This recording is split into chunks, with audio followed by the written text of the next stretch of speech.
Hey guys, this is going to be the beginning of a tutorial series, a new tutorial series for LEGO Stars, the video game, also known as LSW1, any percent. My name's Hydrus. I've ran the game for about a year now.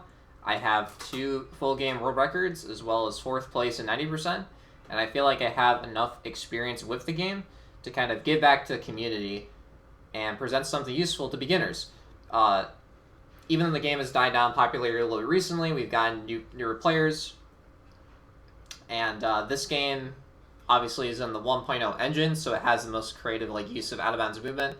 And it's been speedrun for the past 6 years. Why should you pick it up? It's fairly short. A lot of the skips are very easy for beginners. You can get a 101 without a lot of the shittier strats. And it's pretty fun in general, even with the auto-scrollers. Even with all 3 of the auto-scrollers, you can still theoretically beat the game in under an hour. Just as a disclaimer before I start the tutorial, you will need 2 controllers, like so. This is not for 1P2C. Also in this game, there's not a lot of 1P2C. There's only a couple of hard 1P2C, which doesn't save a lot of time. This is not like TCS, where there's 70 plus instances throughout a 3-hour run. This is a lot more chill, but for any percent specifically, you will need 2 controllers for 2 tricks early on in the run, which save a little over a minute combined. If you don't want to use 2 controllers, have access to 2 controllers, either run EMU. You can either have any one controller, and your second controller could be the keyboard, or just learn glitchless, which I'll be making a separate level-by-level guide for, or the levels that are different in glitchless. That's another thing that I need to cover. Oh yeah, so how you do the 1P2C, the setup, this is how I do it. It's not the best. Prince does it with his mouth for some reason, that works for him. I'll also link a video in the description for how Tfresh 2000 does 1P2C. This is what I kind of found to be useful.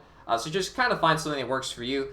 And if you have any other questions about this stuff, or any other tricks that I explained, feel free to come in the LEGO Speedrunning Discord and go to the LEGO Stars, the video game text channel, and we can definitely answer your question. So, enough of that out of the way. Time begins when you press start, or not start. Time begins when you press new game, and time ends when you lose control of your character, and the last completed chapter, also known as when the final cutscene begins. And we're going to be doing a strat which wasn't really utilized until recently. Well, I started doing it because I think Cool mentioned it. And it's actually faster to start with the second controller in Negotations. And I'll try to explain when I get there. But yeah, time will begin when you press a new game. If you're wondering why I had a bunch of those options there, I'm running on something, I'm just presenting this on something called a debug menu. And it's basically a developer menu for the game, and it's what the developers used to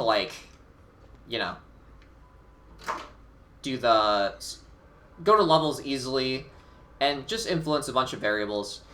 One thing I do want to note is that when you go into doors in this game in the cantina, it's not like TCS where you can just jump slash into them. Jump slash in this game are really slow, same with forcing. So what you want to do instead is you want to spam jump on top of this door. Same thing here. Spam jump, spam A, and then you press start. I will see you after the cutscene. Okay, so now we're back. And the first thing I want to say with movement in this game, it's not really that complicated. You have your double jump, you have a backflip, and you can jump from side to side. You can also do a delayed double jump like this, which will be useful in the first part of this hallway. You have a jump slash, rolling A and B like that. And you also have a jump stab. You can also convert a backflip into a jump stab, if that's I don't know if it's really useful, but yeah. The controls are pretty easy to understand for this game. You can also move the D-pad. That's not really useful though, it's kind of bad. But anyway, so first part of this, you want to actually delay forcing this because the droids will spawn later, so you can get through the beginning easier. So walk up to the door, force. Another thing I forgot to mention is you want to avoid collecting as many studs in this level as possible. Why is that? Well, so when you get to the final screen of the level showing all of the studs that you collected. You cannot skip that animation. This is the only level where you can't skip that. So you want to get as few amount of studs as possible. Every like 10 stud you get, the bronze stud or the silver stud wastes like 3 seconds or 2 seconds. It stacks up quite a bit when you get like 1k or something. So as a beginner, try to go for 0 studs. If you don't get it perfectly every time, it doesn't really matter. It's something that you'll perfect more over time. But yeah, basically what you want to do is hug the wall a little bit if you want to. Don't do it too much though, because hugging walls in this game does lose you time. Just keep double jumping. Don't worry about this too much, even I don't really fully understand it. So yeah, if you die, try to make sure you die in the ground, because dying in the ground is a little bit faster than dying in the air, because you have to respawn at that position. I picked up a stud there because I accidentally, touched it. It's pretty magnetic. So, first trick of the run, it's called TC14 cutscene skip, and this is a little bit timed because even though I didn't destroy those things, the droids are just going to pass through it. And what you want to do is you want to roll your thumb along Y and X. Y character switches, and then X activates stuff. So you want to push TC14 to about that air vent on the right, if you can see it. And then you want to roll Y and X. And this cutscene can only be played on a new file. So you'll really only kind of get it when you're first doing runs. So you want to push them. And TC14 pushes a little bit bad. You want to roll your thumb like that.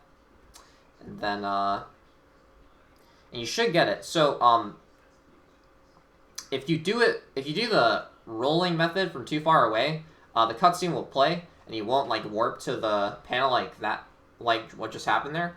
Also, what was I going to say? If he activates the panel and the cutscene plays, you rolled Y and X like a frame too late or something, or a couple frames late. That unfortunately wastes a little bit of time, but it's something that you're not really can't control too much. So while you're activating the panel, you're gonna drop in player 1, like so. You're gonna make player 1 go ahead. Go on the right side to deload those droids. Make sure player 1's at the door. You want to avoid those studs on the right. And then when he's activating the panel, drop out. The reason why you go on the right is to deal with the droids when entering this room. The TC14 push does take a lot of time, and what I like to do to make sure my muscle memory doesn't get up is I like to switch the controllers like so, if I can not suck at this game. And yes, go for the door. And so because we use player 2 to start, we don't have to do a character switch to the door. We can just go immediately through it. Here, just jump up the slope. Walking up slopes in this game is really slow. Minor time save. And for this, you just want to force it like halfway and then walk through it. And you should go in. So, unlike TCS, we have a transition skip here, which saves a lot of time. It's called Chip Clip. It was discovered in 2016. And basically, what you want to be doing is... Oh, that's not what you do. You want to push the other player out of bounds. And how you do that is you switch to the other Jedi in front of you. Push him a little bit. Lightsaber slash. And then the other player is now behind this... Basically, it's a non-existent invisible wall. And then you switch. You want to switch immediately, otherwise he'll just kind of fall. Now we're in an out-of-bounds state. And there's out-of-bounds movement, like I said, is very creative. And it's very easy to do. I died there because I did not pull back far enough. Okay, so now we're in this out-of-bounds state, and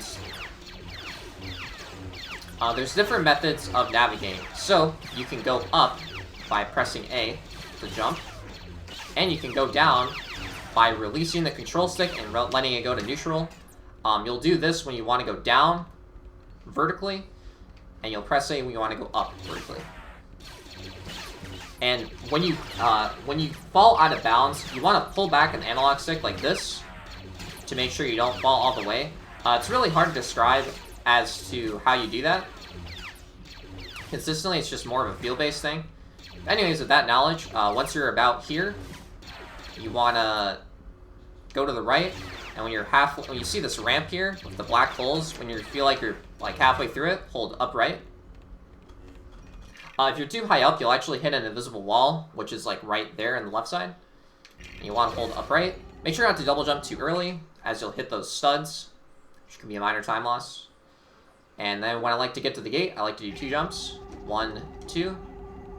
And now, the transition, or not the transition, but the trigger for loading the end of the level is actually inside the ship. There's 2 different methods to hit the trigger. There's either doing it from the left or right side. The right side loses 1 second. The left side loses... The left side saves 1 second. So it's basically the same. Or it's not the same, but it's preference. That's such a little amount. I personally prefer the left side. This also refers to the right side. Basically, what you want to do is you want to get to around cape height, like this. And then you want to go, when your cape is like halfway through the ship, you want to jump once, and then you're inside the ship. And this applies to both left and right side as well. So it is definitely the same. And once you're inside the ship, once you're clipped in the front, you want to walk up a tiny ramp on the far left or far right, and then you will hit the trigger. Like so. The positioning when you clip inside the ship is very, very important. That is the most common mistake I see, because accessing the trigger itself is not hard. It's just very finicky. It's very finicky if you do not get the cape positioning, if that makes sense.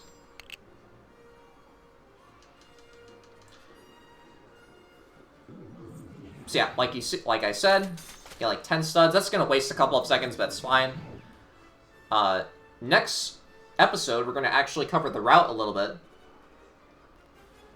And what the route is, what resetting is, and what save canceling is. Hopefully this first episode helped you out in negotiations, and I'll see you next time. Bye.